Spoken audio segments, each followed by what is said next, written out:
Jajaran Polres Ciamis menggerebek 2 rumah kontrakan yang dijadikan gudang penyimpanan minuman keras di Kabupaten Ciamis, Jawa Barat.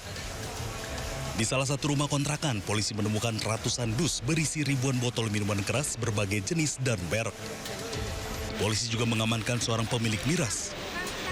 Polisi lalu bergerak ke rumah kontrakan lain yang tak jauh dari lokasi pertama. Hasil penggeledahan, polisi kembali menemukan puluhan dus berisi ratusan botol miras dan botol bekas. Dari 2 lokasi tersebut, sebanyak lebih dari 1.200 botol miras berbagai merek yang rencananya akan diedarkan saat Natal dan Tahun Baru langsung diangkut ke Mapolres Ciamis. Kapolres Ciamis AKBP Hidayatullah mengatakan penggerbekan dilakukan sebagai langkah preventif menekan potensi gangguan keamanan selama perayaan Natal dan Tahun Baru. Kita dari Polres Ciamis telah berhasil mengamankan beredarnya miras di wilayah Kabupaten Ciamis.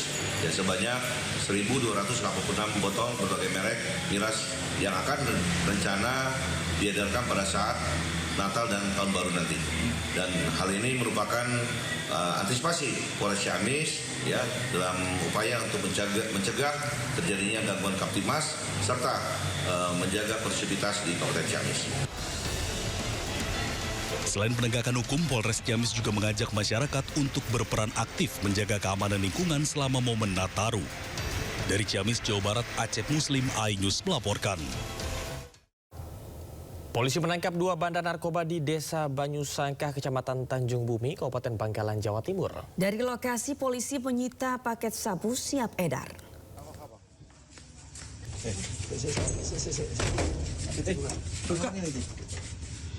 Polisi mendobrak paksa pintu rumah pelaku narkoba di Desa Banyusangkah, Kecamatan Tanjung Bumi, Kabupaten Bangkalan. Petugas terpaksa mendobrak pintu rumah karena tersangka sengaja mengunci dari dalam setelah melihat polisi datang. Pak, kakinya ambil, Pak. Kalau ada. Usai berhasil masuk rumah, polisi kemudian menangkap tersangka yang bersembunyi di kolong tempat tidur. Polisi juga menggeledah rumah tersangka dan menemukan paketan sabu siap jual berserakan di bawah jendela kamar tersangka yang sengaja dibuang untuk hilangkan bukti. Selain menangkap tersangka RH, polisi juga menangkap MR. Keduanya kemudian dibawa ke Mapolres Bangkalan. Keduanya ditangkap setelah adanya laporan masyarakat. Menurut polisi, kedua tersangka edarkan narkoba di wilayah Pantura, Bangkalan. Di situ ada BB, sabu, dan sempat BB-nya dibuang di jendela. Dan dikembangkan sama Satgas Narkoba, Satgas Narkoba mengamankan 1 orang lagi atas nama MR yang ditangkap di dalam rumah, yang sedang tidur sama istrinya. Atas perbuatannya, tersangka dijerat Undang-Undang Narkoba. Para tersangka terancam hukuman 6 tahun penjara. Dari Bangkalan, Jawa Timur, Taufik Syahrawi, iNews melaporkan. Kita beralih ke bencana Sumatera. Pemirsa, warga Sumatera Barat belum juga bisa bernafas lega. Ya, banjir bandang kembali menerjang daerah Guo, Kecamatan Kuranji, Padang, Sumatera Barat. Sementara di Agam, masa tanggap darurat bencana diperpanjang.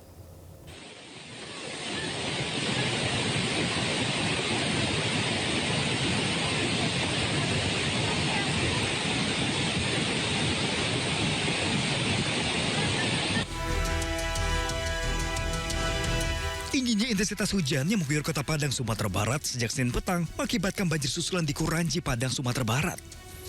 Air pun sempat memasuki rumah warga. Warga yang takut berulangnya banjir bandang pada 25 November lalu langsung mengungsi ke lokasi yang lebih tinggi.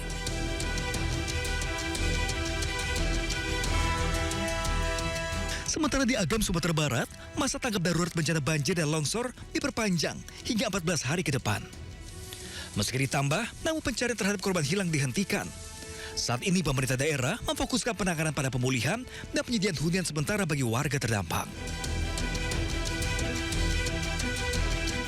kalau memang yang tetap ingin berada di kampung sini selama itu tetap tidak menimbulkan masalah ya, artinya tidak daerah hijau, tidak daerah zona merah, itu dipersilakan. Apakah 10 kakak yang dikumpulkan di situ bisa dibangun mandiri namanya, tapi dibantu oleh BNPB.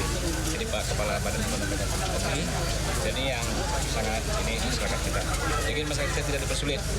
Apa maunya selama keselamatan masyarakat ini akan dipersulit oleh pemerintah Kabupaten, Provinsi dan Bapak Presiden. Di Gayo Luwes, Aceh Tenggara, akses jalan utama yang terletak di Desa Tatumpun, Kecamatan Putri Betung, Kabupaten Gayo Luwes, menuju ke Aceh Tenggara yang sempat terputus, kini bisa dilalui kembali. Meski badan jalan sempit karena sebagian tertutup bebatuan dan tanah longsor, pengendara tetap berusaha menerobos dengan ekstra hati-hati. Tanah dan bebatuan juga masih terus berjatuhan akibat kondisi tanah yang tidak stabil. Polisi juga terus berjaga di sejumlah titik lokasi yang masih rentan akan terjadinya longsor. Tim Liputan Ayus melaporkan. Pemirsa, tim DVI Polda Sumatera Barat kembali mengidentifikasi 6 jenazah korban banjir dan longsor di Sumatera Barat yang sebelumnya dimakamkan tanpa identitas. Meskipun identitas telah terungkap, mayoritas keluarga sepakat tidak memindahkan makam korban.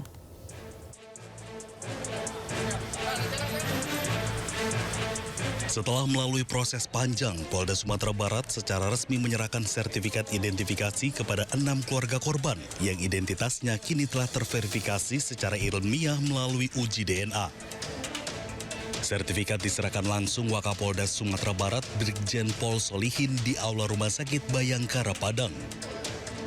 Meskipun identitas 6 korban telah terungkap, hanya 1 jenazah korban yang akan dipindahkan.